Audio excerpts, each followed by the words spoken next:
Hello, I'm your host, Dan Lowe. Welcome back to another episode of City Works. In the ancient days of the caveman, knowledge was passed down from parent to child. Today, information is provided in organized institutions with trained teachers and personnel. These institutions are called schools, and they play an important role in society. Today's jobs and careers require a strong education. To learn more about schools, stay tuned for City Works.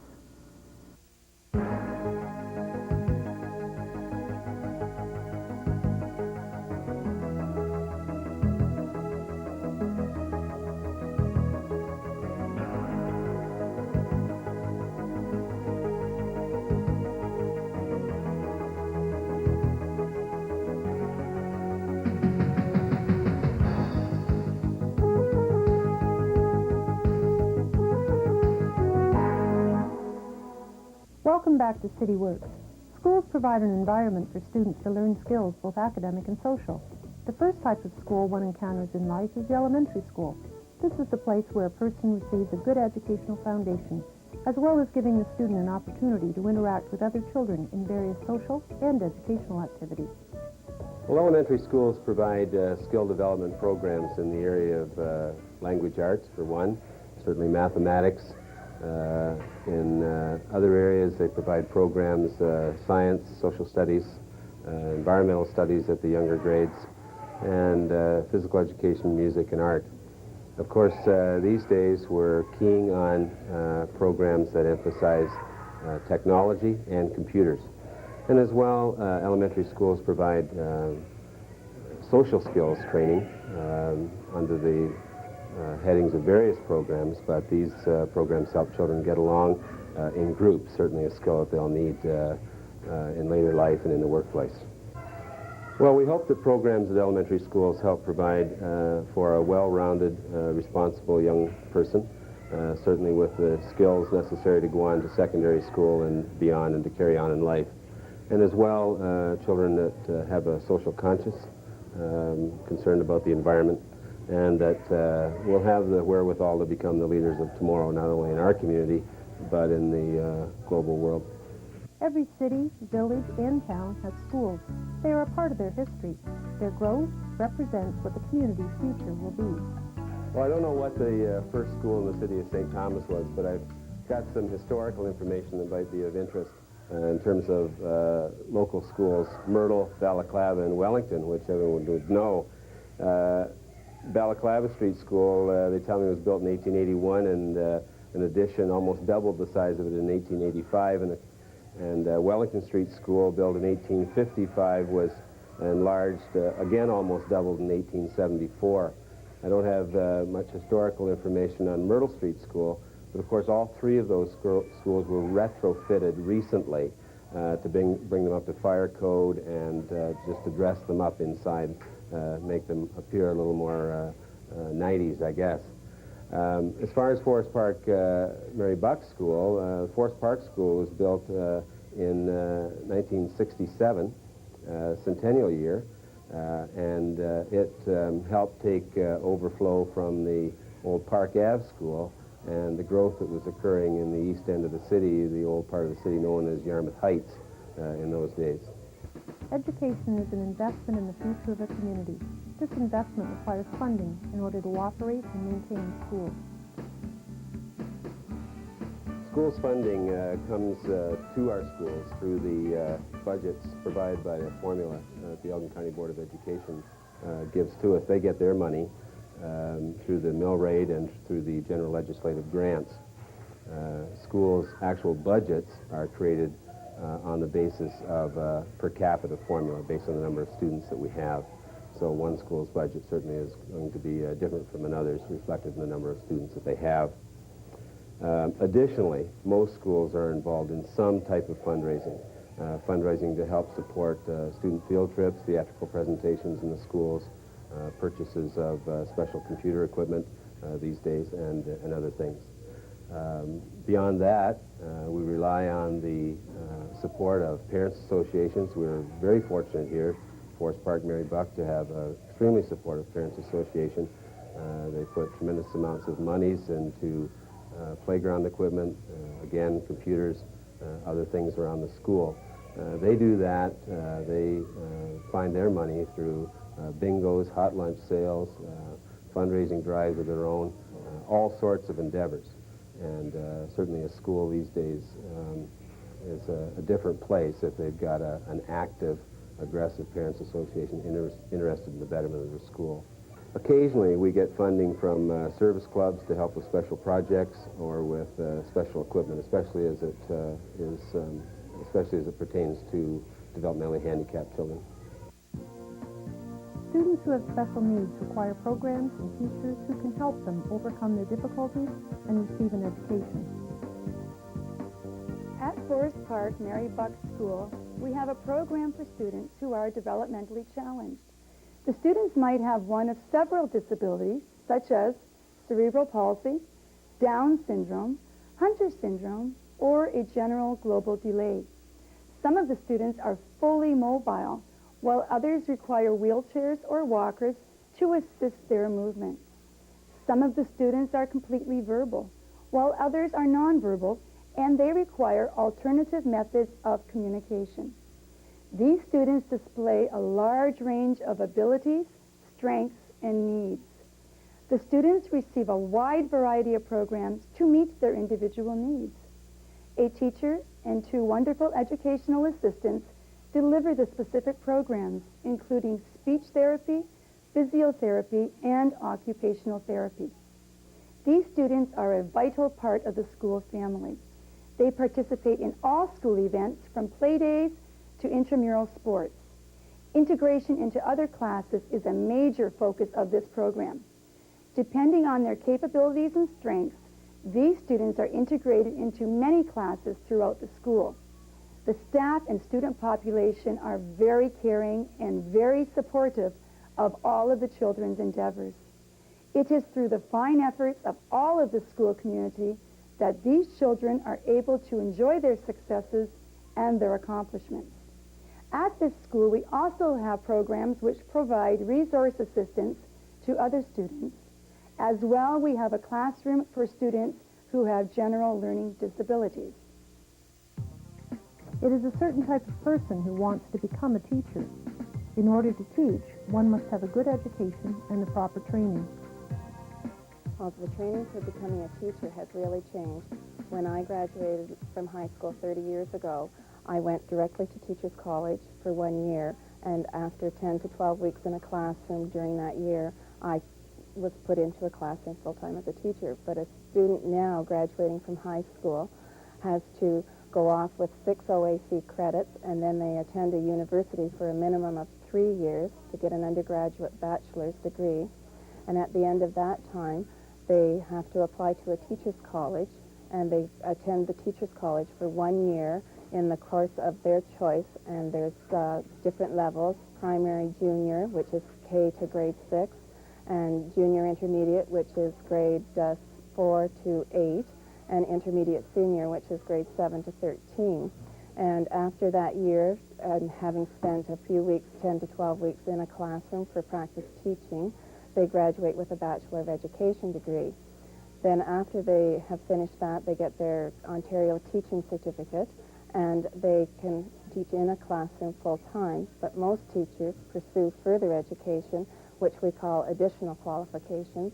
And for these additional qualifications, it entitles them to specialize in areas like music and French and design and technology, or it also enables them to change levels. If they've chosen a level that they're not happy with and want to move into a different level, then they can take additional qualifications.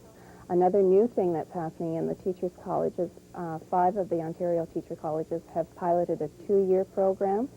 And in the first year, the students go out for the 10 to 12 weeks in the schools. But in the second year, they start right in the school the last week of August, and they're in the school till Christmas. And then they go back to the Teachers College for the last term. And they'll be graduating this year with 2 years of Teachers College. It takes more than teachers to make a school effective. Support staff, parents, and volunteers help make the school a productive and interesting environment.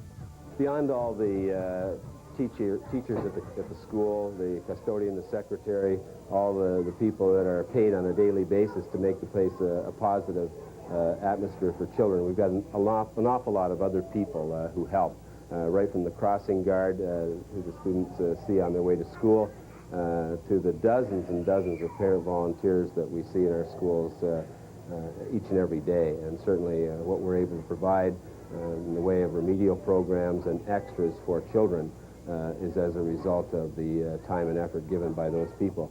Schools would be an entirely different place today if we couldn't count on solid, interested parent and other volunteers in our schools. The next step in a student's academic life is the high school. Similar to the elementary school, high schools play an important role in the community. Schools play a really important role in our communities. First off, schools have to be here. By law, students must remain in school until they reach the age of 16. That's the simple answer to why schools are available in communities. The most important answer, though, is that schools provide a really, really good service for our community. Schools need to be present because students need to get an education. In this climate, they can't even get an interview unless they have a high school diploma. Also, they can't get entree to post-secondary education, whether it's colleges or universities or even apprenticeships, without that high school diploma in their hand. And finally, I think our economic climate is such that youth need a place to be. They're not going to have full-time jobs. We don't have them available for the rest of our population, and our youth are not going to find full-time jobs. So they need to stay in school. So we do fulfill a lot of purposes around this community. I think some of the really valuable things that we do within our community deals with students and the preparation as citizens. Well-educated students usually result in well-informed citizens who play a role within the community. We may find students who eventually become, as Mayor Peters did, a person who's serving public office in the community.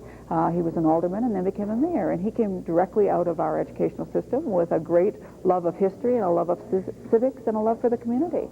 We're going to find that our educated populace provides an incentive to industry and business to come and settle in St. Thomas and Elgin County. If we can indicate that we provide students that have lots of skills that will be useful for companies and businesses to settle here, then they'll come. Take a look at the new plant that's heading our way, the new Magna plant, Fulmont. We have to prove that we have a good skill base and a good knowledge base, and we can provide employees for a company of that size. So we're looking forward to that aspect of our community as well, and we are glad that we can provide a service that helps to bring that here. Another issue that we have, or a question that's been asked of me, is what was the first high school in St. Thomas? Well, I believe, and I'm not a native St. Thomasite, that the first high school in St. Thomas was STCI, St. Thomas Collegiate Institute. And if you'll take a look at this plaque that's available here in the school, you'll see that it was put there by the students of STCI when STCI closed and Parkside Collegiate took its spot. And that happened 30 years ago this year. In September of 1967, Parkside opened for the first time, and STCI closed. And I think on the plaque you'll read that STCI opened in the 1800s. I'm not sure about the date. Might have been around 1874, 1878. The other school that was built in that same time era was Arthur Bowden Secondary School. So we had Arthur Bowden Secondary School providing an educational program in both the technology and business area, and we had the academic program coming out of STCI. 2.5 or 3 years ago, Central Elgin just celebrated its 40th anniversary. So it's been in existence while STCI was still open. And I believe Central Elgin took the junior students, grade 9 and 10, and then they moved over to STCI to graduate. Parkside opened 30 years ago to replace STCI. So that's the history of high schools, as far as I know, in Elgin County, or at least in St. Thomas. Schools cannot remain stagnant. They must change and grow with the community around them in order to keep up with the technological and social advances. Well, there have been some obvious changes in schools over the years. I've been teaching for well over 25 years now. The number of options that students seems to have increased quite a bit over the years. Things like drama and art, which weren't there when I started teaching. certainly an increase in technology, and there's certainly a greater emphasis on technology and the use of computers, not only use in computers in the classroom, but use of computers within the school to organize their programs, organize their timetables, and that kind of thing. However, a lot of the changes that occur within a school reflect the changes that occur in society. The fads and fancies of a society will reflect themselves in school, and so what is happening as far as the economy is concerned, as far as styles are concerned, these are certainly changes that will reflect themselves in the school. Programs that are given to schools are changes by government through the Ministry of Education. These changes are really superficial changes. When it gets right down to it, what is happening is that you have students in a classroom interacting with each other, interacting with a teacher, and that basic fact has remained unchanged for many years. There's a higher percentage of students staying in school these days. 35 years ago, a grade 10 education was certainly sufficient to get a job. Now a minimum education is a grade 12 education, and that now is becoming probably the very, very minimum. You now need at least a college diploma in order to land a successful job or get a career a rewarding career which you enjoy. School is more than just academics. It is a place where students can learn how to interact with each other as well as receive physical fitness training. At Parkside, we really feel that the extracurricular program is an important component of school. It involves close to 70% of the students today are involved in some kind of extracurricular, whether it be clubs or drama or music or sports, and that's certainly the area that I'm most interested in. We have a wide variety of activities that just about anyone can take part in. The sports programs continue all year. Starts early in the morning and runs late at night. It's one of the opportunities that kids have that they can be a part of the school, make friendships, make connections with other students, and we really feel that it's an integral part, it's an important part, and one that a lot of kids, that's the big memories that they have from school, or the involvements that they've had with teams. A school interacts with the community in many ways as a center for sports and social activities, and it reaches beyond the confines of the local community with the internet. Schools really interact with our community, especially Parkside. I believe that we really are the community center for St. Thomas. Our school is booked regularly 4 nights a week just for athletic events that go on. And in addition to that, we have events that come just once in a blue moon, not ones that come every week. I think if you looked at our rental book, you would see that there's almost every day something going on at the school from some outside group well beyond the realm of the school program. Add to that the fact that we are an extremely busy school, providing all kinds of athletic endeavors, all kinds of dramatic and musical opportunities, as well as debating clubs and chess clubs and events that go on within the school on a regular basis. We find ourselves to be very busy with the facilities in use all the time. It's one of the major things we contribute to the community. We also contribute a website. Parkside has its own website and has had it up and running for the full year. Parents, visitors to the community, students can check in with our internet site to see the activities that are planned for the week, to find out a little bit more about the courses that are offered here at the school, to find out some of the philosophy of the school, and to find out all the good things about the school that are going on. So I would encourage you to check into our website over the next little while. We'd love to have you visit us. One of the questions we get is about dropout rates in the secondary school system.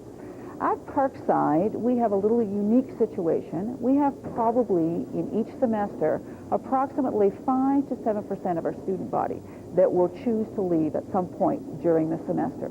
And they leave for a variety of reasons. They could be leaving because of financial difficulties. They could be leaving because of medical problems. They could be leaving because of attendance problems, or they could have found some work that they need to do for a short period of time.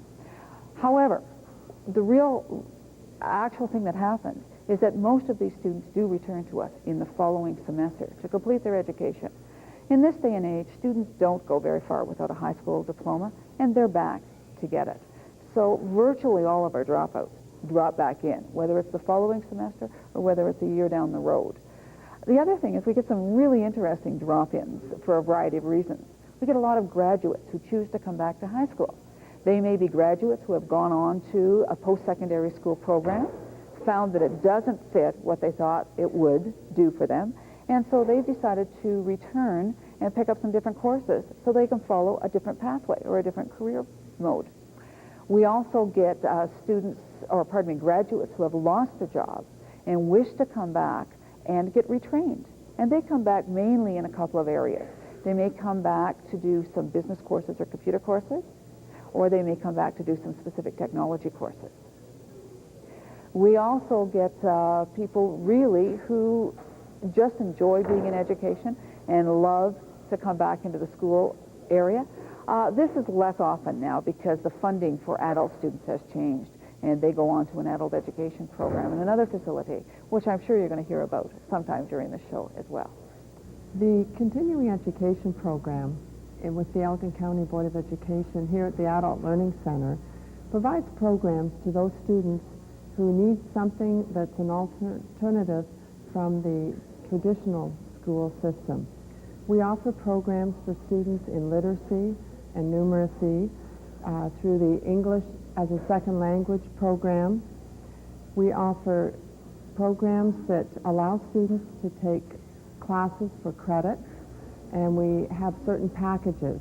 And this provides a need for those students who need somewhere else to go. The Adult Learning Center offers the community quality, innovative, and very current education. We have 3 labs available as well as a laptop lab, and the students receive computer skills, which is a skill that they need for today. We also serve the community with computer classes in the evening for anyone in the community that wants to learn about WordPerfect or Windows or Excel or Word programs. So that's another service that we can offer the community. To work and live in today's society, a person needs a good education. However, there are many reasons why a person would want to go back to school. People go back to school for usually personal reasons of wanting to improve their literacy and their numeracy. They want to be able to read and write and speak more proficiently. They may come back because they didn't receive a grade 12 diploma when they went through the school system, and they feel that it's a need that they need for their to progress in their job or even to apply for a new job. A grade 12 diploma is often the lowest standard that a person needs. They may want to upgrade their grade 12 marks. A person may want to receive computer skills.